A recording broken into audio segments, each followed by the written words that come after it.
7 août 1944.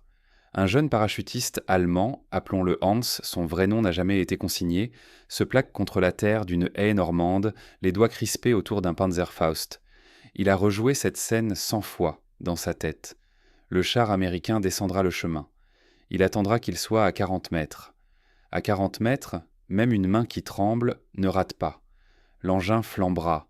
Il l'a déjà vu avec des blindés britanniques, français, avec tout ce que les Américains et leurs alliés ont fait rouler dans le bocage. Le Panzerfaust est simple, il est efficace, il a donné aux fantassins ordinaires le pouvoir d'abattre des machines qui semblaient intouchables. Il entend le grincement du métal, le craquement et le claquement des chenilles sur la terre battue. Le Sherman entre dans son champ de vision. Il attend. 30 mètres. 25. Il tire. La roquette frappe. Et rien ne se passe comme prévu. Le char ne s'arrête pas. Il ne prend pas feu. La tourelle pivote vers lui. Non pas lentement, comme une tourelle allemande broierait ses engrenages sous le poids de son canon. Elle pivote vite, d'une vitesse qu'aucune masse d'acier de cette taille n'a le droit d'avoir. Et avant qu'il ait pu recharger, avant même qu'il comprenne ce qui se passe, la mitrailleuse de calibre 50 déchiquette la haie derrière laquelle il est allongé. Il survit, à peine. Ses camarades le traînent en arrière, les oreilles bourdonnantes, le bras effleuré, incapable d'expliquer ce qui a cloché. Plus tard, dans un hôpital de campagne, il tente de le décrire à un médecin. Le char qui aurait dû s'arrêter, la tourelle qui a bougé trop vite. La façon dont la machine semblait savoir exactement où il se cachait, malgré le couvert. Tout au long de 1944 et jusqu'en 1945, des officiers allemands sur tout le front occidental collectèrent des versions de ce témoignage. Ils recueillirent les dépositions de survivants d'embuscades qui auraient dû fonctionner et qui avaient fonctionné brillamment contre les blindés britanniques, soviétiques, contre tous les adversaires que la Wehrmacht avait affrontés en 5 ans de guerre. Et ce que ces survivants décrivaient encore et encore, c'était la même chose. Le char américain avait fait volte-face et tiré le premier. Non pas parce qu'il disposait d'un meilleur engin. Le Sherman, selon les spécifications techniques qu'étudiaient et comparaient les commandants allemands, était un véhicule inférieur, blindage plus léger, portée utile du canon plus courte, obus plus petit. Il n'existe aucune version des fiches techniques où le Sherman l'emporte sur le Panther ou le Tiger en duel frontal. Alors pourquoi les embuscades continuaient-elles d'échouer ? La réponse n'est pas celle qu'on croit. Ce n'est pas une arme plus performante ni une technologie secrète. C'est quelque chose de bien plus intéressant et de bien plus troublant si l'on était un soldat allemand à l'été 1944 en train de comprendre pourquoi sa meilleure tactique avait cessé de fonctionner.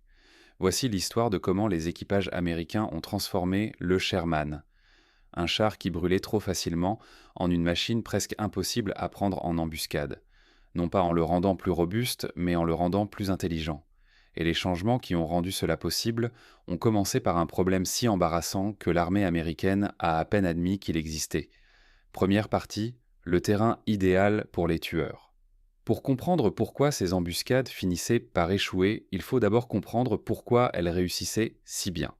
Et cela nous ramène dans le bocage car, à l'été 1944, la campagne normande offrait exactement la configuration idéale pour ce type de soldats, avec ce type d'armes.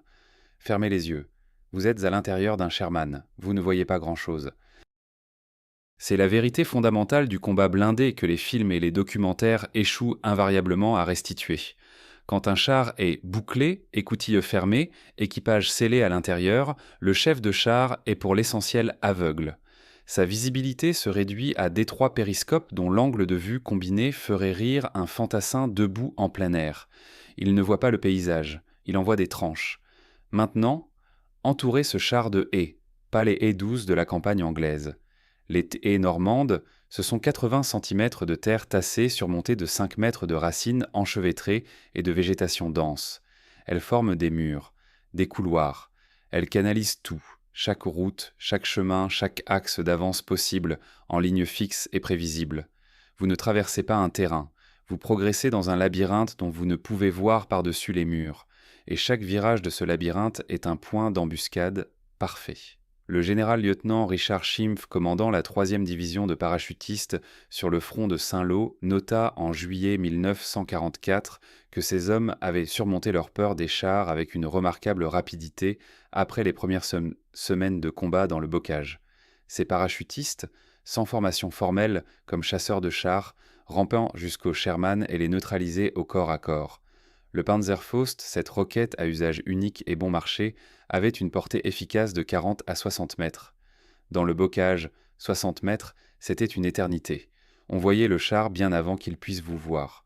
Les pertes américaines, en blindés dans le bocage, étaient les catastrophiques. En un seul mois de combat, de juin à juillet 1944, certaines unités blindées perdirent et remplacèrent l'intégralité de leurs véhicules. Un Sherman pouvait traverser un océan, survivre à un débarquement, progresser de 50 km à l'intérieur des terres, puis mourir d'une arme qui coûtait moins cher qu'une paire de bottes. Les chiffres des bureaux de recherche opérationnelle racontent froidement l'histoire.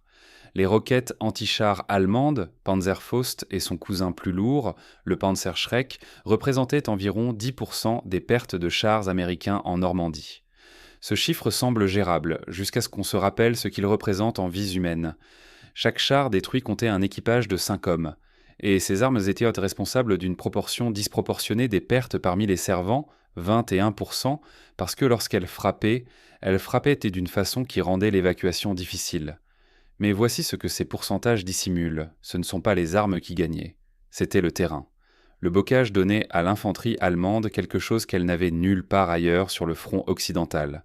Un camouflage parfait, à la bonne portée, avec une prévisibilité absolue des axes d'approche. Et les Américains aggravèrent la situation. Il existe un fait passé sous silence dans la plupart des histoires populaires de la campagne de Normandie. Les équipages de chars américains et l'infanterie qu'ils étaient censés appuyer ne pouvaient pas communiquer entre eux. Pas vraiment. Pas dans l'urgence. Imaginez ce que cela signifie au combat. Un peloton de Sherman et une compagnie d'infanterie progressent ensemble dans le bocage. Les fantassins marchent sur les flancs des chars, scrutant les haies, les lisières, les fenêtres des fermes. Ils voient des choses que l'équipage ne peut pas voir. Un homme dans un trou, un canon qui dépasse d'une brèche dans la haie, le reflet d'un casque à 50 mètres sur la gauche. Le fantassin sait que la menace est là. Il doit en avertir le chef de char. Mais le chef de char est dans une boîte d'acier scellée. Les radios des chars fonctionnaient sur des fréquences entièrement différentes des postes portables de l'infanterie. Il n'existait pas de canal commun, pas de liaison directe. Pour communiquer, le fantassin devait soit agiter les bras devant le char en s'exposant pleinement au feu qu'il cherchait à signaler, soit transmettre le message par la chaîne de commandement jusqu'au niveau du bataillon, attendre qu'on contacte le bataillon blindé et finalement joindre le char en question. Le temps que tout cela se passe, l'embuscade avait déjà eu lieu. Le général-lieutenant Freiherr von Luttwitz, commandant la 2e division Panzer en Normandie, rédigea un rapport de campagne daté du 14 juillet 1944, qui fut capturé par les Alliés et traduit. Il nota avec une précision clinique comment son infanterie exploitait cette faiblesse. Dans le bocage, écrivit-il, la réponse était le combat rapproché, car là on annule l'avantage américain en puissance de feu. Approcher assez près et l'artillerie ne peut plus les aider. Approcher assez près et l'aviation est inutile. Approcher assez et l'incapacité du char américain à communiquer avec son infanterie devient une condamnation à mort. L'infanterie allemande n'était pas stupide. Elle faisait la guerre depuis 5 ans. Elle comprenait la géométrie de son arme et la géométrie de la faiblesse américaine. Dans le bocage, cette géométrie lui était entièrement favorable. Les Américains devaient en changer la géométrie. Et ce qu'ils construisirent, pour y parvenir, ne commença pas sur un champ de bataille européen. Cela commença dans une jungle du Pacifique, 1 an avant le débarquement, sur une île que la plupart des gens ont oubliée. Et cela commença avec un équipement si simple que votre première réaction, en apprenant ce que c'était, sera que ça ne peut pas être la solution. C'était un téléphone. Un simple téléphone de campagne boulonné à l'arrière d'un char. Deuxième partie. Le téléphone qu'ils n'avaient pas prévu. Avant le jour J, avant la Normandie, avant l'Europe, l'innovation qui allait finalement sauver les équipages américains des embuscades allemandes naquit dans une jungle, dans un théâtre de guerre que la plupart des gens oublient quand ils pensent aux blindés américains pendant la Seconde Guerre mondiale. Novembre 1943. L'île de Bougainville, dans l'archipel des Salomon, Dans le Pacifique, marines américains et soldats de l'armée se battent dans une jungle qui fait paraître le bocage normand comme un jardin public. Végétation impénétrable, visibilité nulle, et un ennemi qui a eu des mois pour fortifier chaque axe d'approche. Les équipages de chars meurent parce qu'ils ne peuvent pas communiquer avec l'infanterie qui progresse à leur côté. Quelqu'un... Les archives n'attribuent pas clairement ce geste à un seul nom, car c'est le genre d'improvisation qui remonte du bas d'une unité sous pression. Puisson que Seolan en fixe un téléphone de campagne à l'arrière d'un Sherman. L'appareil est relié à l'interphone interne du char. Il est sous-logé dans une boîte à munitions de rechange soudée au pont arrière. Le fantassin s'accroupit derrière l'engin, décroche le combiné et parle directement au chef de char. Réfléchissez à la simplicité de la chose. Réfléchissez à l'évidence que cela paraît rétrospectivement. Puis demandez-vous pourquoi aucune armée dans l'histoire de la guerre blindée n'avait fait cela auparavant. La réponse, c'est que chaque armée avait construit sa doctrine autour de l'idée que les chars et l'infanterie opéraient dans des sphères séparées ou que la communication se ferait par signaux convenus et relais de commandement. Le téléphone improvisé sur l'arrière du Sherman disait quelque chose de différent. Le fantassin à pied, celui qui voyait réellement ce qui se passait autour du char, était le capteur le plus précieux dont l'équipage disposait. Et l'équipage avait besoin de l'entendre immédiatement, en temps réel, au cœur de l'action. Les Marines l'utilisèrent à Tarawa, l'armée l'utilisa à Iwo Jima, et les unités américaines en Europe, qui regardaient leurs équipages mourir dans le bocage face à des menaces qu'ils ne pouvaient ni voir, ni signaler, ni anticiper, commencèrent à improviser la même solution dans les haies normandes à l'été 1944. Le téléphone de char modifia fondamentalement la relation entre l'infanterie et les blindés. Avant lui, les deux armes opéraient en proximité, mais non en coordination. Une équipe de Panzerfaust planquée dans une haie comptait précisément sur ce décalage. L'instant où le char progressait en aveugle dans un terrain où son escorte d'infanterie voyait la menace, mais n'avait pas le temps d'en avertir l'équipage. Le téléphone comblait ce décalage, mais le téléphone n'était qu'une moitié de la solution. Car même avec une liaison directe, il restait un autre problème. Le chef de char devait encore pouvoir réagir. Et réagir signifiait savoir où braquer son canon, ce qui signifiait, au moment critique d'une embuscade, qu'il devait pouvoir voir. La plupart des chefs de chars américains en 1944 faisaient quelque chose que la doctrine allemande réprouvait explicitement. Ils roulaient, écoutille ouverte. Mettez-vous à la place d'un chef de Sherman aguerri à l'été 1944. Vous savez que la visibilité à travers vos périscopes est insuffisante. Vous savez que le bocage est rempli de menaces que vous ne pouvez pas détecter si vous restez scellé dans votre véhicule. Vous savez que l'infanterie qui marche à vos côtés doit pouvoir pointer et faire des gestes pour indiquer la direction d'une menace instantanément. Alors vous roulez avec la tête dehors. Vous acceptez le risque personnel d'un tireur isolé ou d'une rafale de mitrailleuse en échange de l'avantage tactique de pouvoir voir, entendre et communiquer. La doctrine allemande qualifiait cela d'imprudence. Leurs commandants de chars, notamment dans les bataillons de chars lourds, étaient formés à garder leurs écoutilles fermées sous le feu. Le raisonnement était logique. Le chef de char est irremplaçable, et l'exposer aux armes légères pour un gain marginal en visibilité est un mauvais compromis. Le raisonnement du commandant américain était tout aussi logique, mais il aboutissait à la conclusion inverse.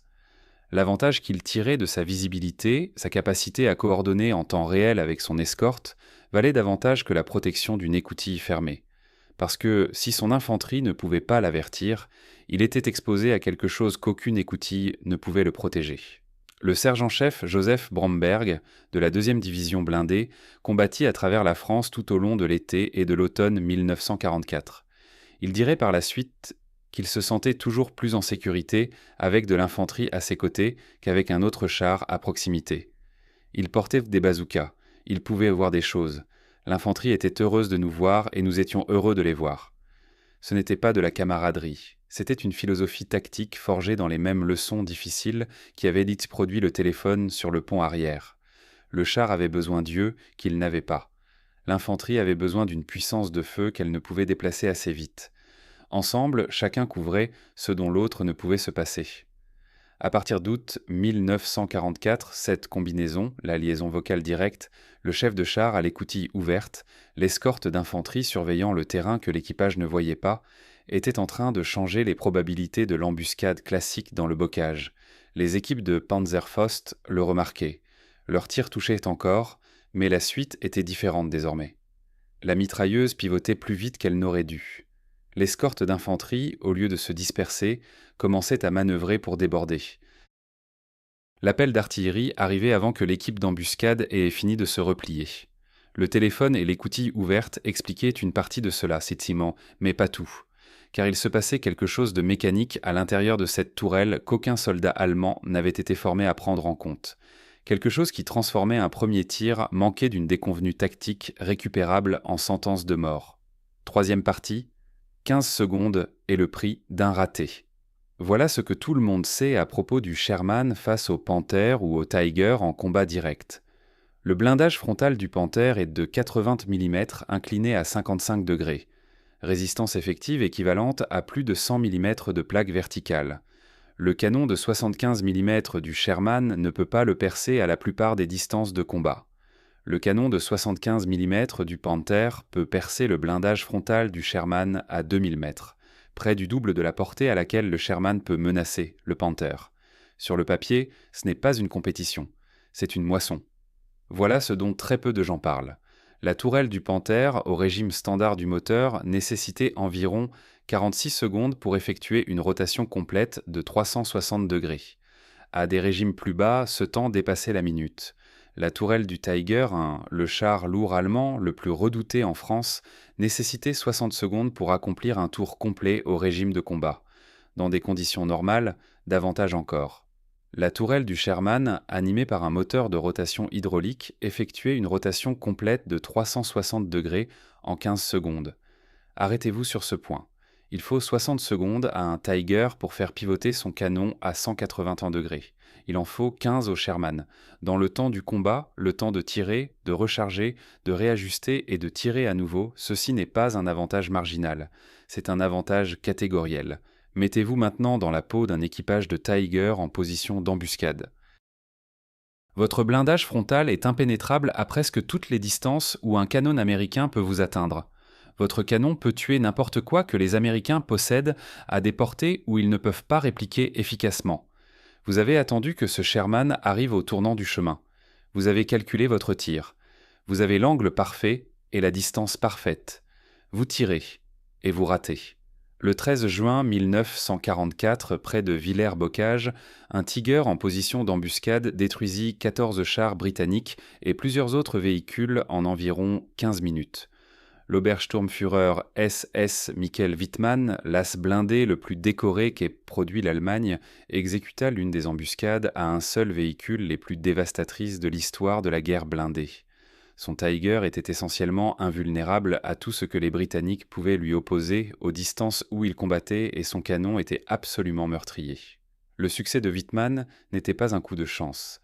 C'était la démonstration de ce que le Tiger pouvait faire quand la géométrie était parfaite. Un blindage que rien ne pouvait percer, une position que rien ne pouvait déborder, face à des adversaires qui n'avaient pas le temps de manœuvrer. Remarquez ce que ce succès exigeait. Que le premier tir tue, que la cible soit incapable de manœuvrer efficacement avant que le Tiger puisse se réorienter, que la lenteur de rotation de sa tourelle ne soit pas le facteur décisif. Car quand vous êtes invulnérable frontalement et que l'ennemi est paralysé, la vitesse de rotation ne compte pas. Les commandants de chars américains à l'été 1944 étudiaient exactement cette géométrie et construisaient leur tactique pour la nier. Le général de brigade Alban Herzig, alors lieutenant-colonel commandant le 8e bataillon de chars, 4e Komittel, 4e division blindée, 3e armée de Patton, écrivit directement sur ce sujet dans des témoignages conservés aux archives de l'armée et dans des entretiens enregistrés après la guerre. Il rapporta que ses équipages avaient compris la vulnérabilité fondamentale des chars lourds allemands à travers exactement le type d'apprentissage institutionnel que l'armée avait mis en place depuis la passe de Kasserine. La vulnérabilité n'était pas dans le blindage, elle était dans la tourelle. Il arriva, écrivit Herzig, que des Tigers en embuscade aient tiré le premier coup sur des chars américains en avance et aient raté. L'erreur leur fut fatale. Les chars américains manœuvrèrent autour d'eux et, grâce à leur cadence de feu rapide, détruisirent le char allemand. Voilà ce qu'il décrit. Un Tiger en position d'embuscade idéale. Le premier tir, avec tous les avantages de la géométrie. Raté. Et ensuite, dans les 30 à 60 secondes qu'il fallait à cet équipage pour faire pivoter leurs canons vers les Sherman en train de manœuvrer, ces Sherman mirent 3 ou 4 obus dans ses flancs, là où le blindage frontal ne pouvait pas les protéger. Grâce à la rotation électrique à 360 degrés de leur tourelle, ils poursuivaient. Un pointeur peut orienter son canon dans n'importe quelle direction en 1 seconde ou une fraction de seconde. Le pointeur américain moyen peut viser un char allemand, envoyer le premier obus et toucher au premier coup. La rotation hydraulique permettait aux chars américains de descendre les routes à grande vitesse en tirant d'un côté à l'autre. Fantassins ennemis et équipes de bazooka étaient tués ou cloués au sol pendant que les chars passaient. Relisez cette dernière phrase avec attention. Des chars américains progressant sur des routes à grande vitesse. Des Nidiens en idant au debout des 7 balayant leurs canons de gauche à droite, neutralisant simultanément chaque position d'embuscade des deux côtés. Remettez-vous maintenant dans la haie avec votre Panzerfaust. Vous savez que le chemin fait 40 mètres de large. Vous savez que le char va venir au pas et que votre arme est précise à cette distance. Ça a fonctionné avant. Ce que vous n'aviez pas prévu, c'est que le char avance plus vite que vous ne l'escomptiez. Ces mitrailleuses pivotent déjà vers votre position avant que vous tiriez. Le chef a repéré votre emplacement à 200 mètres quand une branche a bougé et il a eu le temps d'en avertir son pointeur, qui a eu le temps de viser. Et le canon pivote à la vitesse à laquelle pivote une tourelle de Sherman, rien à voir avec celle d'un Tiger. Mais la vitesse de rotation seule ne suffisait pas. Un canon qui pivote vite est inutile s'il ne peut pas être visé avec précision en mouvement. C'est là qu'intervient le dispositif qu'aucun char allemand n'a jamais emporté, que les ingénieurs de la Wehrmacht ont étudié et tenté de copier sans succès, et qui donnait aux équipages américains entraînés un avantage que les historiens militaires continuent de sous-estimer. Le stabilisateur gyroscopique. Chaque Sherman produit à partir de 1941 emportait un stabilisateur à axe vertical conçu par Westinghouse sur son canon principal. Un gyroscope couplé à un système hydraulique maintenait constant le réglage en élévation du canon pendant que le char progressait sur un terrain irrégulier. Lors des essais, le Sherman obtenait une probabilité de toucher de 70% sur des cibles à taille humaine à des distances comprises entre 250 et 1100 mètres, en déplacement, à une vitesse pouvant atteindre 24 km/h. Aucun char allemand ne disposait de cela, ni le Panzer IV, ni le Panther, ni le Tiger. La philosophie d'ingénierie allemande donnait la priorité à un canon plus puissant sur une tourelle plus lourde avec un blindage plus épais.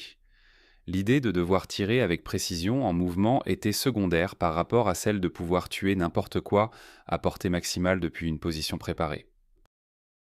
Le stabilisateur Westinghouse était, comme l'a formulé une analyse de référence sur le char Sherman, une pièce d'équipement très avancée, que l'Allemagne ne pouvait pas copier et n'installa jamais sur aucun char durant la guerre.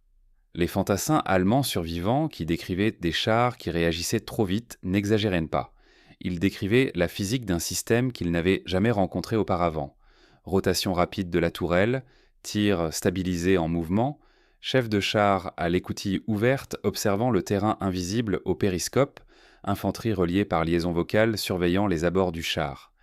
4 éléments opérant simultanément. Et quand les commandants allemands comprirent que leurs embuscades standards échouaient, ils ne restèrent même pas sans réagir. Dès août 1944, ils avaient identifié le schéma. Les équipes combinées infanterie-chars américaines survivaient à des embuscades qui auraient dû les détruire. La réponse fut logique et impitoyable, séparer l'infanterie des chars. Si l'équipage ne pouvait plus entendre son escorte, si l'escorte était dispersée ou clouée au sol, alors la vitesse de rotation, le stabilisateur et le téléphone devenaient tous sans objet. Les tactiques allemandes dans le bocage évoluèrent pour cibler spécifiquement l'escorte d'infanterie.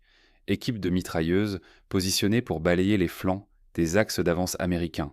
tirs de mortier dirigés contre l'infanterie marchant à côté des chars plutôt que contre les chars eux-mêmes, tirs de sniper visant les chefs de chars à l'écoutille paille ouverte.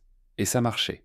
Dans les secteurs où l'infanterie allemande pouvait contraindre les Américains à boucler et à disperser leur escorte, la géométrie de l'embuscade reprit ses droits.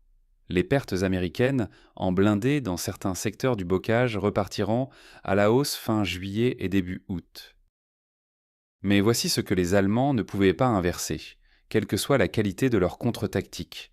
Avant l'évolution interarmes, une équipe de Panzerfaust pouvait raisonnablement espérer tirer, tuer et se replier. Après, même un tir réussi devenait un piège. L'escorte d'infanterie surveillait la haie et transmettait en direct les positions des menaces au chef de char. Au contact, les mitrailleuses pivotaient vers la position d'embuscade en quelques secondes. L'infanterie manœuvrait pour déborder. L'appel d'artillerie arrivait. L'équipe de Panzerfaust tirait son arme, tuait peut-être le char, et avait ensuite environ 90 secondes avant d'être morte ou totalement exposée par une réponse coordonnée. L'équipe de Panzerfaust pouvait gagner l'engagement et perdre son unité. Des commandants allemands signalaient dès août 1944 que leurs équipes anti-chars subissaient des pertes inacceptables même quand leurs tirs portaient. L'avantage psychologique que Schimpf avait bâti en juin et juillet, la confiance née de l'abattage de Shermans au corps à corps, s'effritait méthodiquement. Ce qui se passa quand ils tentèrent d'utiliser cette tactique à grande échelle, avec les meilleurs blindés qu'il restait à l'Allemagne à l'ouest, constitue l'histoire de 2 batailles dans le même mois. Et dans les 2 cas, les témoignages laissés par les survivants allemands disent la même chose.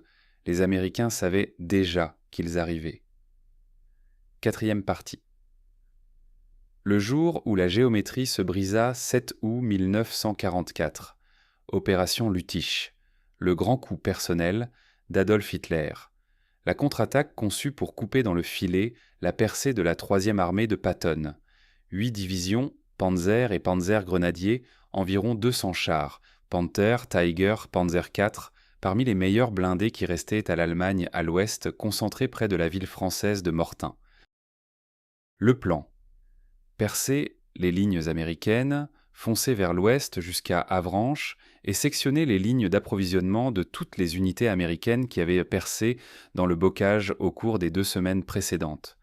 Sur le papier, l'Allemagne avait tout ce qu'il fallait, l'effet de surprise, les blindés, des axes couverts et le brouillard. Un brouillard dense au petit matin qui neutralisait la puissance aérienne américaine, l'avantage indéniable que les Alliés détenaient à chaque heure du jour. L'unité chargée de tenir l'épaule nord de l'attaque était la 30e division d'infanterie américaine, la Old Hickory, surnommée par la Wehrmacht, avec un respect sincère, les SS de Roosevelt pour la férocité de ses combats. Ce n'étaient pas des troupes fraîches. Elles combattaient depuis le jour J. Elles étaient épuisées, à effectifs réduits, et sur le point d'affronter 8 divisions allemandes surgissant du brouillard. Une colonne de Panthers progressaient vers le nord dans l'obscurité de l'avant-aube, arrosant de leurs mitrailleuses l'espace devant eux en aveugle dans la brume. Le brouillard était si épais que le chef du premier char distinguait à peine 30 mètres devant lui.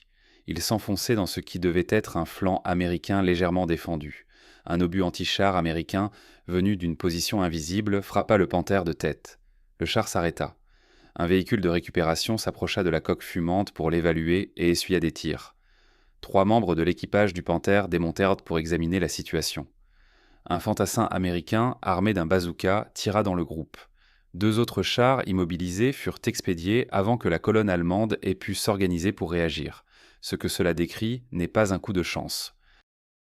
C'est le système américain fonctionnant exactement comme il avait été conçu depuis la passe de Kasserine, position de tir préenregistrée, infanterie avec armes anti-chars, coordonnée avec des canons anti-chars prépositionnés.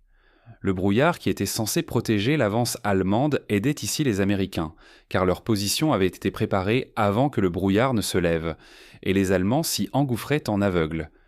Les liaisons vocales entre infanterie et équipage de chars fonctionnèrent tout au long de la défense de Mortain. Quand les chars allemands surgirent du brouillard à courte portée, la réaction fut immédiate et coordonnée parce que le réseau que l'armée américaine avait construit depuis la Normandie opérait comme prévu. Mais le témoignage le plus révélateur de Mortin ne vient pas d'un officier américain. Il vient d'un prisonnier allemand. Un servant de Panthère, capturé, le 8 août, fut interrogé par des officiers du renseignement américain. Son nom n'apparaît pas dans les archives retrouvées. Ce qu'il décrivit, selon les notes d'interrogatoire traduites, c'est exactement ce qu'avait décrit Hans le parachutiste après avoir tiré son Panzerfaust et survécu de justesse. Le char qui aurait dû brûler avait fait volte-face et tiré le premier. Son unité avait repéré ce qui semblait être un Sherman hors de combat dans le brouillard, immobile, apparemment abandonné. Ils s'en approchèrent pour l'inspecter. Le Sherman n'était pas abandonné. Son équipage communiquait via le téléphone de char avec des soldats au sol qui avaient identifié les Panthers approchant 20 secondes avant que les Allemands n'aperçoivent le Sherman. La tourelle avait déjà pivoté vers l'angle d'engagement attendu. Quand le Panther émergea du brouillard à 150 mètres, le Sherman tira le premier. La rotation hydraulique avait fait son travail avant que les Allemands n'arrivent. Le stabilisateur gyroscopique avait maintenu le canon sur son élévation préajustée. L'équipage savait d'où venaient les Allemands avant que les Allemands ne sachent où étaient les Américains. L'opération Lutitz échoua complètement. Le 13 août, la contre-attaque allemande était brisée. Les blindés de la Wehrmacht à l'ouest étaient refoulés dans la poche de falaise. La dernière grande offensive blindée de l'Allemagne en France avait progressé de quelques kilomètres en détruisant environ 200 de ses propres véhicules. Mais le verdict définitif sur le système américain était encore 6 semaines à venir, car à Mortain, les Américains défendaient, et avec les avantages géographiques et de communication d'une défense préparée, même une armée conventionnelle se comporte bien. Le vrai test était de savoir si le système pouvait fonctionner quand les Américains n'étaient pas en défense, quand le terrain était inconnu, quand les blindés ennemis étaient supérieurs sur le papier, et quand le temps avait privé l'armée de la couverture aérienne qui avait sauvé tant de vies depuis la Normandie. Ce test vint en septembre 1944 dans les plaines de Lorraine, près d'une petite ville française appelée Haraucourt. La percée de Patton à travers la France était tombée en panne sèche fin août. La 4e division blindée s'était installée dans un arc défensif autour d'Haraucourt, à attendre de l'essence. Le colonel Creighton Abrams, commandant le 37e bataillon de chars, le même Abrams qui commanderait plus tard les forces américaines au Vietnam, était en infériorité numérique de chars. Les blindés allemands qui arrivaient sur lui à la mi-septembre comprenaient les 111e et 113e brigades Panzer, équipées de Panthers tout frais sortis d'usine, avec des équipages qui avaient reçu leurs véhicules directement du fabricant. Ces équipages avaient des problèmes au-delà de leur temps de formation limité. Ils n'avaient pas reconnu le terrain, ne savaient pas lire les cartes militaires avec précision, ne disposaient pas de soutien d'artillerie organique, et ils avancèrent le matin du 19 septembre dans un brouillard au sol dense. La 4e division blindée était installée dans ce secteur depuis des semaines. Ces hommes connaissaient chaque ligne de crête, chaque lisière, chaque axe d'approche. L'artillerie était préenregistrée sur chaque chemin que les Allemands devraient emprunter. Quand les Panthers émergèrent du brouillard, les canons américains étaient déjà braqués sur les couloirs d'approche. Les Allemands devaient chercher leur cible en progressant en aveugle. Les Américains attendirent. La 113e brigade Panzer perdit 11 chars dans le premier engagement, quand des Sherman les prirent en tenaille à travers le brouillard, utilisant leur rotation hydraulique pour braquer leurs canons sur le blindage latéral exposé de Panthers, qui faisaient face au mauvais sens en cherchant des positions américaines dans lesquelles ils avaient foncé sans le savoir. Le brouillard censé protéger l'avance allemande avait annulé l'avantage de portée du Panther, car à 100 mètres, peu importe que votre canon tue à 2000 mètres, si le canon de l'ennemi tue aussi à 100 mètres, et qu'il est déjà visé. À la fin des combats d'Haraucourt, les forces allemandes avaient perdu environ 86 chars complètement détruits et 114 autres endommagés, abandonnés ou en panne. La 4e division blindée perdit 25 Sherman. Les analyses d'après-guerre établirent que les formations américaines obtinrent un ratio de destruction d'environ 3,6 pour 1 contre le Panther dans ces engagements. Non pas grâce à de meilleurs chars, mais grâce à une meilleure préparation, une meilleure connaissance du terrain et un système de coordination interarmes développé, testé et ancré institutionnellement au cours de 18 mois de combats acharnés. Les fantassins allemands qui observèrent les combats d'Haraucourt décrivirent dans les interrogatoires de prisonniers et dans des témoignages ultérieurs le même thème constant. Les chars américains semblaient en savoir où se trouvaient les Allemands avant l'arrivée de ces derniers. Leurs mitrailleuses neutralisaient des axes d'approche que l'infanterie allemande croyait couverts. Leurs canons étaient déjà en train de viser quand ils auraient encore dû chercher leur cible. Ils ne mentaient de pas. Ils décrivaient chez le système avec précision et ils ne pouvaient pas l'expliquer parce que ce n'était pas une seule chose, c'était 4 choses opérant simultanément. 5e partie, le verdict. Revenez à cette haie normande, 7 août 1944. Hans, le jeune parachutiste qui tira à son Panzerfaust, survécut à peine à la réplique et se retrouva dans un hôpital de campagne à essayer d'expliquer ce qui avait mal tourné. Il ne décrivait pas un meilleur char. Le Sherman qui avait survécu à son tir n'était pas mieux blindé que les véhicules qu'il avait détruits auparavant. Il n'emportait pas un canon plus puissant. Son équipage n'était ni individuellement plus courageux ni plus compétent que les hommes contre lesquels il avait combattu dans le bocage en juin et juillet. Ce qu'il décrivait, c'était un système qui avait comblé les 4 lacunes dont dépendait son arme.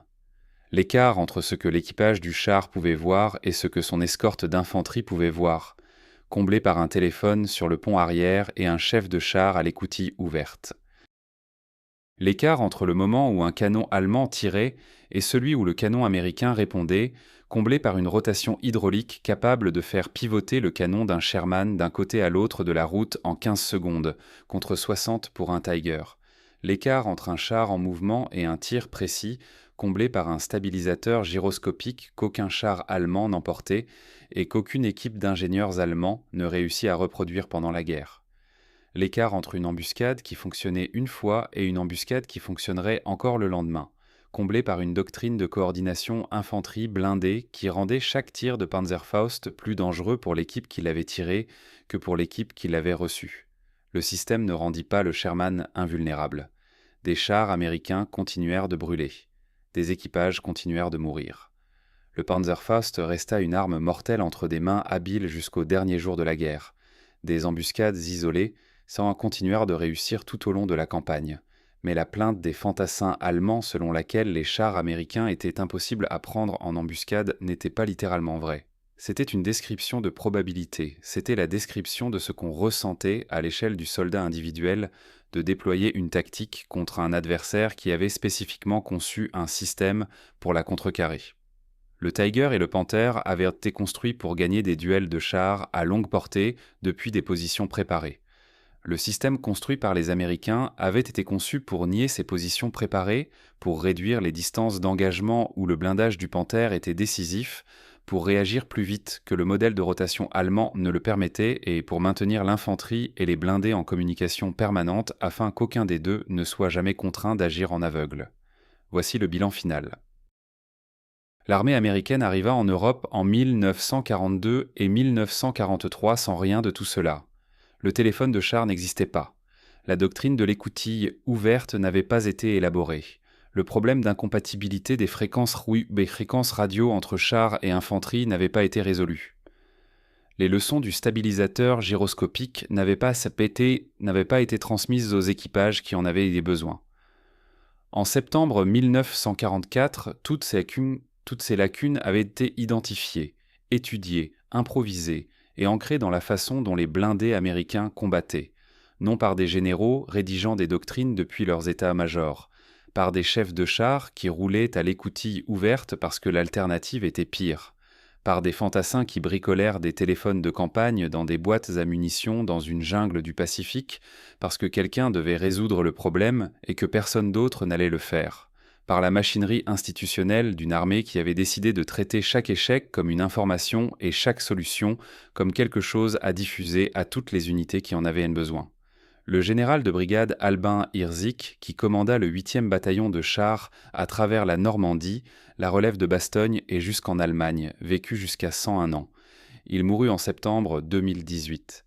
Dans ces dernières années, il continuait à plaider la même cause qu'il défendait dans les années 1940, que la réputation du Sherman comme véhicule inférieur reposait sur une lecture incomplète des preuves.